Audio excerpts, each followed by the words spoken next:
Okay, today's video, we're talking about PMAX campaigns and erratic performance. Wild swings in impressions, cost per click, and conversions happen with PMAX when the following things happen that I'm going to go up on my list here, okay? Which PMAX campaigns are super sensitive. You got to know what's going to trigger them to send your performance off on a totally different path, which a lot of people still don't know that Google Ads has transformed into a completely different platform over the last few years.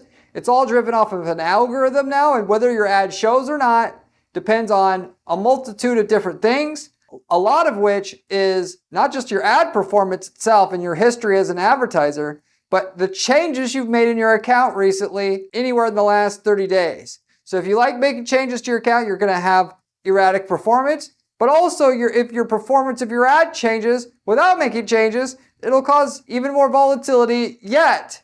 So you should be aware of these things if you're going to run a PMAX campaign so you don't give yourself an aneurysm when the next time your PMAX campaign goes off the charts in terms of its impressions or cost per click or whatever, so you understand and just know what to expect so you don't make the mistake of making changes and causing even more problems for your account. So I'm going to go over all those things on today's video. But before I do, if you do not know who I am Corey Ziman, owner of Guaranteed PPC, an online advertising agency that specializes in guaranteeing results for their clients. That is, we do not charge our clients management fees until we can get them a certain minimum lift in the profitability up front, in excess of what our basic management fee is, which should tell you something about the quality of the information that I'm sharing with you on today's video. With that said, getting into the content here, PMAX campaigns are the touchiest campaigns of all that you can run. They're more touchy than search campaigns, demand gen campaigns, shopping campaigns, display campaigns, and all the other campaign types. And the reason for that is by Google's own admission, PMAX is supposed to be an automated campaign. So it's going to rely on the past performance of the campaigns to drive future performance. And that past performance is driven off of data. That data is interpreted by an algorithm. The algorithm, any algorithm, hates changes in the data because it screws up all of its assumptions and it's not going to predict very well what it should do. Even a small tracking change on your account or a performance gap, the results that you have had on your campaigns has changed for the last 3, 4, 5 days, either positive or negative, can send your campaign back into learning mode temporarily. And if you have your campaign go back into learning mode, guess what? It's going to affect your results every time. Not some of the time, every time. And it's just a question of whether or not, what's it going to take to send your campaigns into your PMAX campaign into learning mode itself or not. I'm going to talk about that here in a bit. If you make significant headline changes on your PMAX campaign or product changes, if you're talking about uploading a product feed to your PMAX campaign, which for that matter, it's basically the only time, in my opinion, at least, you should run PMAX campaigns is to run shopping placements better than you could do with the standard shopping campaign because it legitimately gets better shopping ad performance than a standalone standard shopping campaign will. Running PMAX to run search ads, you're going to get a bunch of junk traffic. Everybody pretty much knows this nowadays. So if you don't know, at least you know now. But you're very likely to go back in learning mode if you do if you like to switch stuff up. Headlines, descriptions, logos, that kind of thing. As is with any kind of bidding change at all. So if you like to change the target CPA / cost per lead or target ROAS, if you're using target ROAS bidding, that almost always will send the campaign into learning mode, which is why you want to keep that the same at all costs. Once in a while, you got to change it just to get to the next level with your account, and that's okay.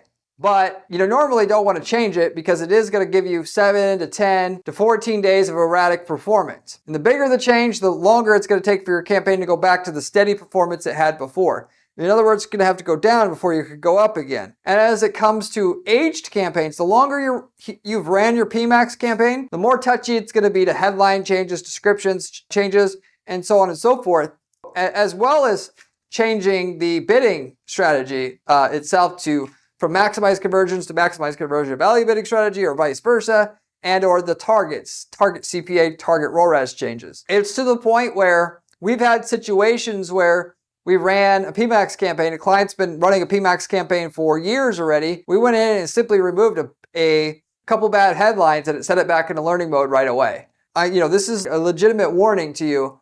Any changes you make on an old or aged campaign is going to be able to affect the results. For that matter, you can, on the other hand, often get away with changing a headline and nothing happens. But the bigger the change, the more likely you are to go back into learning mode. So you should only make changes unless you know you really, really need to, because it's going to be worth it to do in the long run.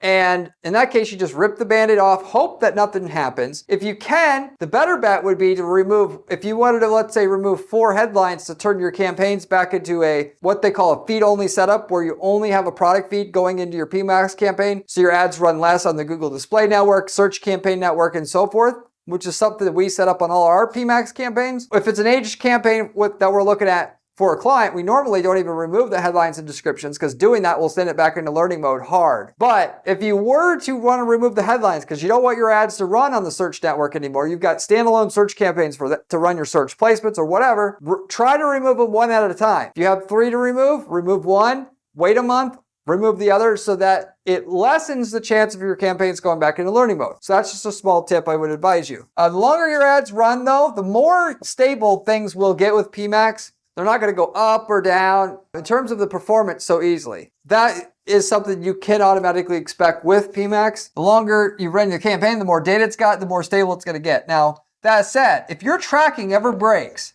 okay, your impressions will fall off a cliff. Ultimately, we had a situation recently with a client, and the Shopify had updated some of their back end that had switched how some of the tracking code was interpreted by the ad platform itself on Google. And that simple change, even though the tracking didn't break, it sent our PMAX campaign into learning mode. And the impressions went from about 60, 70,000 impressions a day down to all the way, after 3-4 days of that occurring, it hit the bottom, it was down to about 20,000 impressions a day. So it cut out 2/3 of the impressions, and then it slowly climbed back up. And that wasn't without the tracking even breaking. The tracking was just, it sensed the tracking data was a little bit different. If your tracking actually breaks, you're going to see the impression share, the impressions go down even worse than that in many cases, if you will. On the other side of this, if you have a change to tracking and you try to raise your target ROAS setting too quickly, your impressions will tank usually very quickly as well, because the algorithm doesn't have time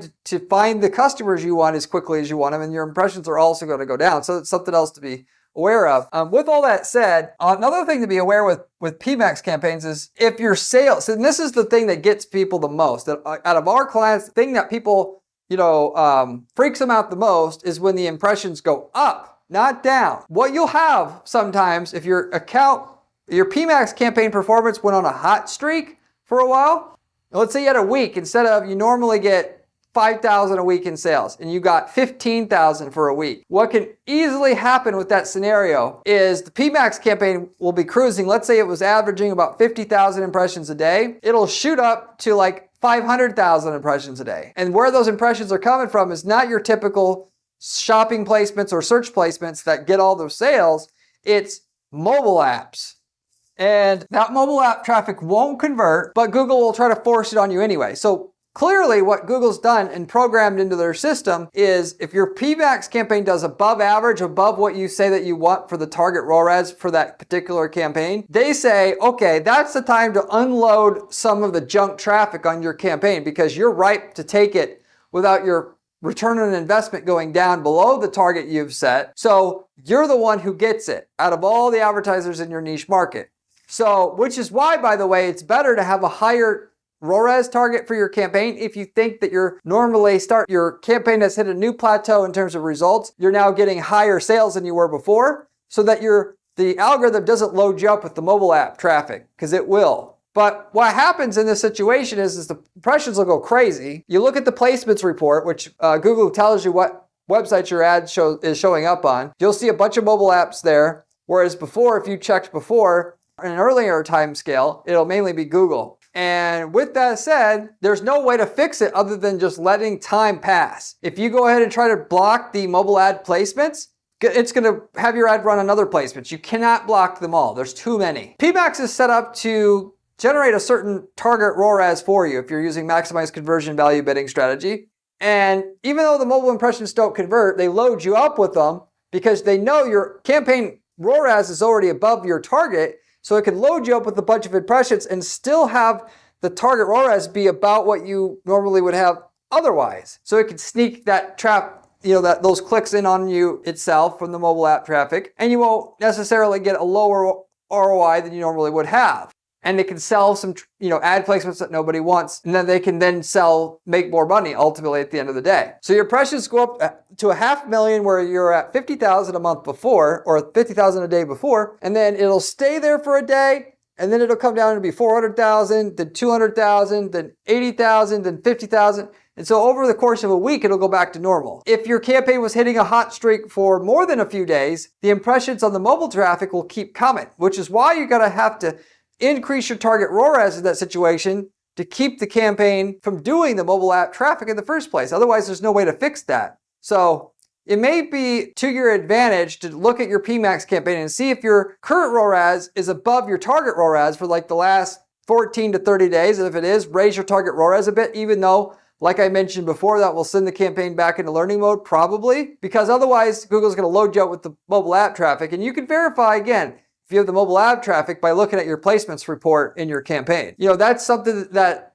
has happened recently. And when it happens, people tend to want to panic and say, what do we need to change to get rid of this mobile app traffic? Or why is the impression so high? And the algorithm is just going to do what the algorithm do, which is designed traffic to people who are doing above average. And it's designed to cut impressions drastically. Even if the placements that you had before were working well, normally, cut those placements when the ROAS isn't what it needs to be by lowering the cost per click that you're willing to pay. Therefore, you're not going to be eligible to show up in as many places as you were before. It's just designed to do this.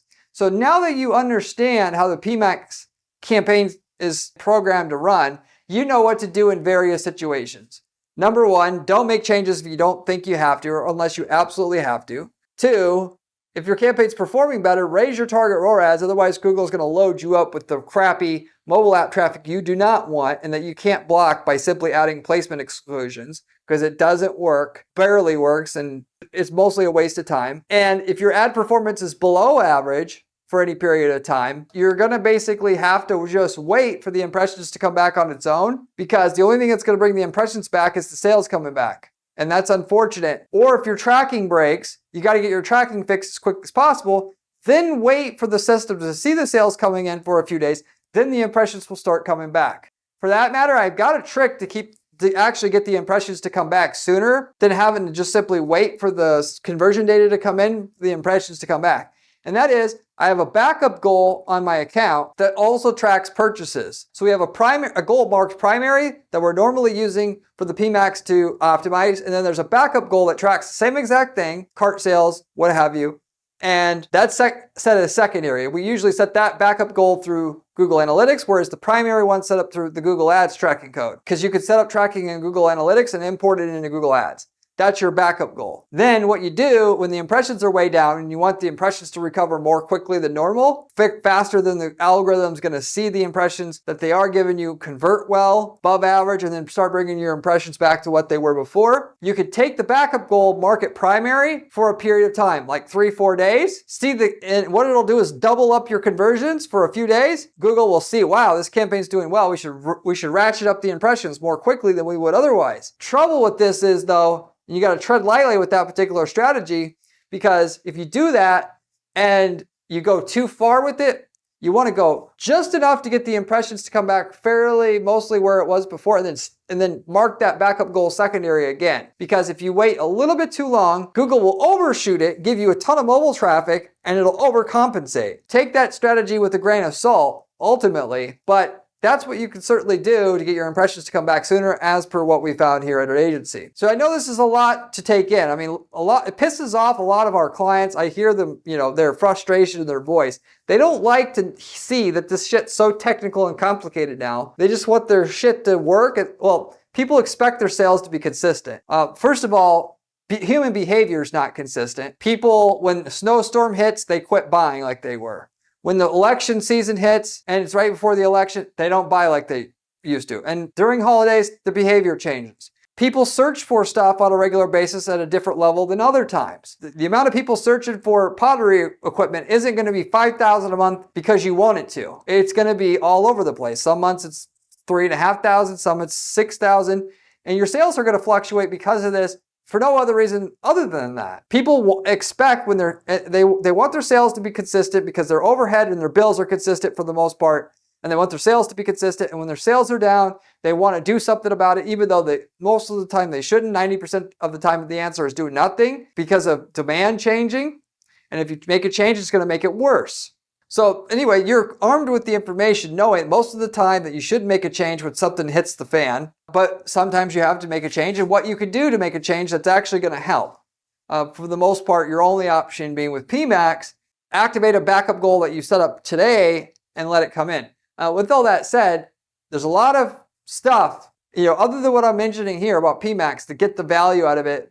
And the only way to know that is to watch my other videos on this channel. If you haven't subscribed to this channel, you shouldn't. It's the best channel you're going to find on YouTube about ad strategy for running Google ads, Facebook ads, and other online ads. Because I spend 40 hours a week doing ad strategy at our firm, and I literally spend my weekends to share what works and what doesn't work at our firm to give you the information I'm giving you here. So literally speaking, I'm doing exactly what you need to do to test your ads and just giving you the information about what works and what doesn't work, which is unique because most of the stuff that you find on YouTube is given to you by people who run agencies but don't do the work themselves, or they sell courses and don't do the work themselves, and it's garbage information as a result. So if you're serious about making money with ads, you should absolutely subscribe to this channel. Furthermore, you should check out my blog on my site at guaranteedppc.com/blog. The blog has all the strategies I'm using at our firm to guarantee results with the step-by-step instructions to use them and the screenshots to go along with it. If you like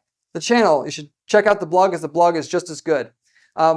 With all that said, or to go along with that, PMAX campaigns, like I said, to sum this up, are very finicky. You want to make as little changes as possible to get the most results out of them possible. Your general bet, because they're so finicky and because the amount of controls you have over them is so little, you're better off running standalone campaigns to do other campaign and placement types. That is, run a display campaign for display traffic, run search campaigns for search traffic, run demand gen ads for demand gen ad traffic, run YouTube campaigns for YouTube traffic, because you can dial them in more precisely. You have all the available controls in the standalone campaigns. The only time you should use PMAX is to run shopping placements because you can run them better than what you can run with the standalone shopping campaign. That's the way that it's been for a few years now.